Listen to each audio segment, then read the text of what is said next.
ওখানে দিব না। না তোমাদের এখানে अवेलेबल আছে তো? জিজ্ঞেস করি নাই, আর একটু কাছাকাছি ডেট আসো, ফেব্রুয়ারির 1-2 তারিখের দিকে খোঁজ নিব। আমি বাংলাদেশ বিজয়ের উল্লাসে আরো বড় হব আগামীর 50-এ। আমি বাংলাদেশ বিজয়ের উল্লাসে আরো বড় হব আগামীর 50-এ।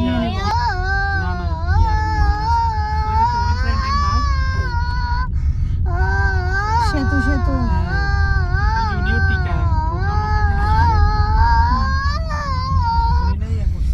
হ্যাঁ, সরকারি তো পর্যন্ত নাকি এখন अवेलेबल থাকে না টিকা শর্টেজ এখন পুরো আরো নির্ভয়ে যেখানে দিছো সাগরে জয় আবার না না अवेलेबल নাই বলি হচ্ছে আরে বুঝতে পারবো আমাদের 3-4টা আরো আছে নির্ভয়ে মিস হবে না নগদের পথে ধরে ধরে যাব সবাই নতুন। আর এগুলো ঝামেলা আছে ভাইয়া, ঝামেলা আছে। আমি ওখানে না এখন টিকা দেওয়া ঝামেলা আছে, ওইটা মানে টিকা যখন